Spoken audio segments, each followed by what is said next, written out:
కర్ణాటక ముఖ్యమంత్రి కేటీఆర్ని టార్గెట్ చేశారా? సోషల్ మీడియా వేదికగా సిద్ధరామయ్య కేటీఆర్పై వ్యంగ్యాస్త్రాలు ప్రయోగించారా అంటే అవుననే సమాధానం ఇస్తున్నారు కొంతమంది రాజకీయ విశ్లేషకులు. ఇక ఇదే అంశానికి సంబంధించి మనతో మాట్లాడేందుకు ప్రముఖ సీనియర్ జర్నలిస్ట్, ప్రముఖ రాజకీయ విశ్లేషకులు సిఎస్ రావు గారు మనతో ఉన్నారు. సార్తో మాట్లాడదు. Sir hi sir. Hello Krishna.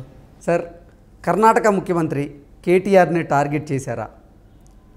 Social media వేదికనిగా చేసుకొని కేటీఆర్ పైన సిద్ధరామయ్య వ్యంగ్యాస్త్రాలు ప్రయోగించారా అంటే? వ్యంగ్యాస్త్రాలు కాదు, ఆడుకుంటున్నాడు కేసీఆర్ని.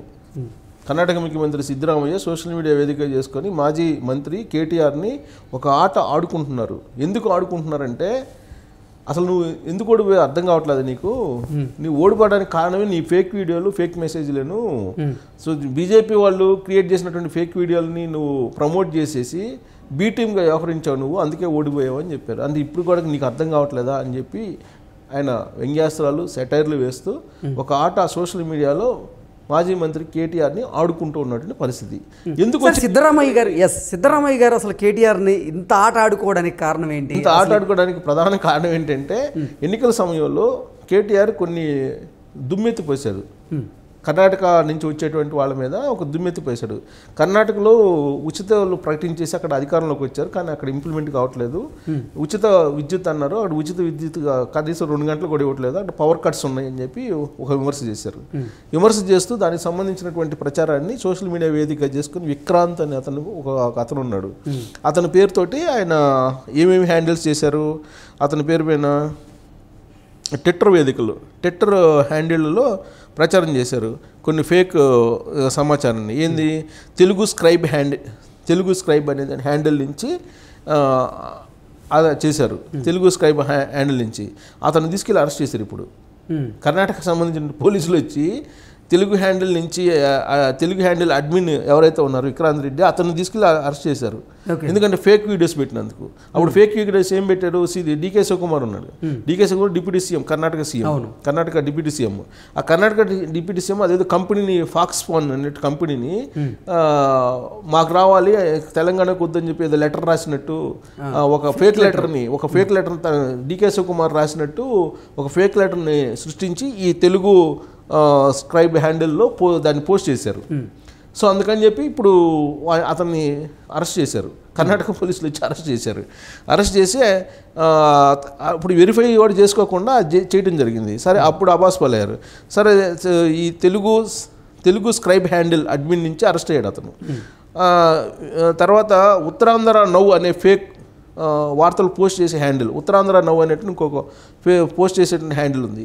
దీని నుంచి కూడా ఇచ్చిన పోస్ట్ను పట్టుకొని ఒక పోస్ట్ను పట్టుకొని ఈ ఉత్తరాంధ్ర నౌ అనేటువంటి దాని హ్యాండిల్లో కర్ణాటక అసెంబ్లీలో సిద్ధరామయ్య ఎన్నికలప్పుడు ఏదేదో చెప్తుంటామో అవన్నీ నెరవేరుతాయా, అవన్నీ నెరవేరాలంటే డబ్బులు ఉండాలి కదా అని చెప్పి కర్ణాటక అసెంబ్లీలో సిద్ధరామయ్య ముఖ్యమంత్రి హోదాలో మాట్లాడినట్టు దాన్ని ఈ మధ్య వచ్చింది కదా డీప్ ఫేక్ ద్వారా అది క్రియేట్ చేసేసి ఈ ఉత్తరాంధ్ర నౌ అనేటువంటి హ్యాండిల్లో పోస్ట్ చేశారు. సో పోస్ట్ చేసిన దానికి ఇప్పుడు అది దాన్ని తెలుగులోకి ఇంగ్లీష్లోకి అనువదించి ఆయన అసెంబ్లీలో ఏం మాట్లాడారు సిద్ధరామయ్య, దాన్ని మన ఇంగ్లీష్లోకి అనువదించి కన్నడాన్ని తాను ఏం మాట్లాడిందో తెలియజేస్తూ అది వీడియో కూడా యాడ్ చేసి ఇప్పుడు కేటీఆర్కి పంపించాడు. కేటీఆర్ని కోట్ చేశాడు. కేటీఆర్ని కోట్ చేసి అది పంపించాడు. ఆయన పంపించాడు. ఏం పెట్టి లింక్ పెట్టాడు. ఆ లింక్ పెట్టి కన్నడలో మాట్లాడిన ఇంగ్లీష్ ప్రసంగాన్ని పోస్ట్ చేశాడు. దీంతో కేటీఆర్ పైన విమర్శలు వస్తున్నాయి. ఎందుకు వస్తున్నాయి, అక్కడ మాట్లాడింది వేరు, ఆయన మాట్లాడిన దాన్ని ఇంగ్లీష్లో సద్మా చేసి పంపించారు. నువ్వు చూసుకో బాబు, నేనేం మాట్లాడాను, ఇట్లా ఫేక్ వార్తలు, ఫేక్ వీడియోలు పెట్టి మీరు రాజకీయం చేశారు, రాజకీయ ప్రచారం చేశారు, అందుకే మీరు ఓడిపోయారు. ఇంకా మీరు ఎందుకు ఓడిపోయారు అర్థం కావట్లేదా, మీకు పోస్ట్ మార్టం చేసుకోలేదు, ఎందుకు ఓడిపోయింది, మీరు ఓడిపోయింది ఎందుకేను, బీజేపీ బీ టీమ్గా వ్యవహరించారు, మీరు అందుకు ఓడిపోయారని చెప్పి ఒక క్లారిటీ ఇచ్చారు. దీని మీద సోషల్ మీడియాలో కేటీఆర్ని నెట్జన్లు కూడా ఆడుకుంటున్నారు. డీకే శివకుమార్ ఫేక్ లెటర్ని పోస్ట్ చేసినటువంటి అతన్ని అరెస్ట్ చేశారు. తెలుగు స్క్రైబ్ హ్యాండిల్ నుంచి హ్యాండిల్ అడ్మిన్ అతను, తెలుగు స్క్రైబ్ హ్యాండిల్ అడ్మిన్ అతను విక్రాంత్ అన్న అతన్ని అరెస్ట్ చేశారు. విక్రాంత్ రెడ్డి సంథింగ్ విక్రాంత్ రెడ్డి అనుకుంటా. అతనేమో ఇక్కడేమో బీఆర్ఎస్కి, అక్కడేమో వైఎస్ఆర్ కాంగ్రెస్ పార్టీకి సపోర్టర్ అయినా. ఈ తెలుగు స్క్రైబ్ అనేది. ఓకే. ఎప్పుడు వీళ్ళకి బీఆర్ఎస్కి అనుకూలంగా, వైఎస్ఆర్ కాంగ్రెస్ పార్టీకి అనుకూలంగా న్యూస్ చూస్తుంటుంది, పోస్టులు కూడా పెడుతూ ఉంటారు.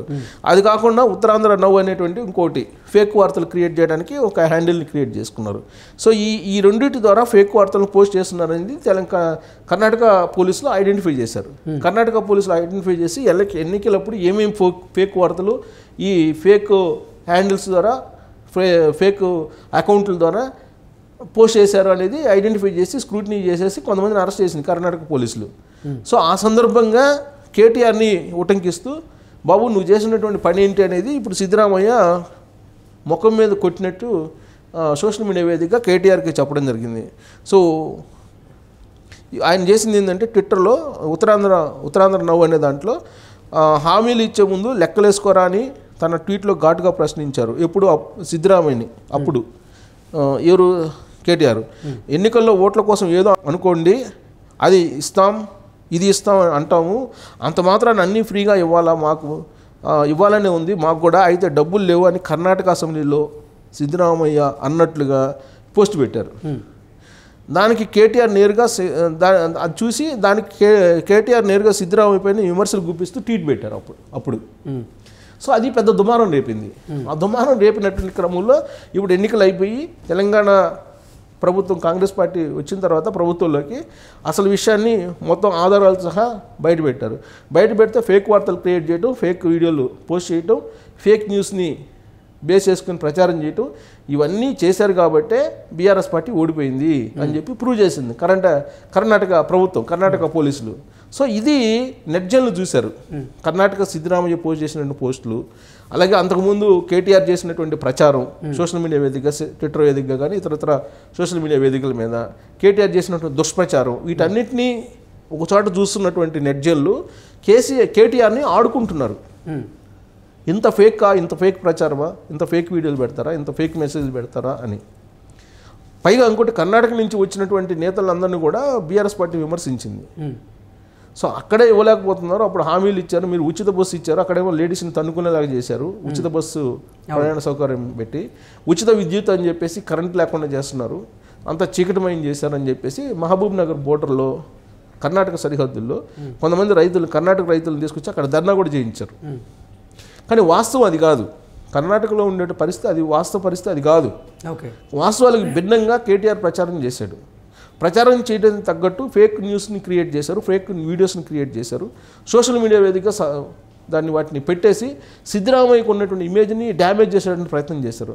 అందుకే సిద్ధరామయ్య ఒక సమయం పాటించి ఎన్నికలు అయిపోయేంత వరకు కూడా కాముగా ఉండి, ఆ తర్వాత కర్ణాటక పోలీసులకు అప్పుచెప్పి అసలు విషయాన్ని బయట పెట్టేశారు.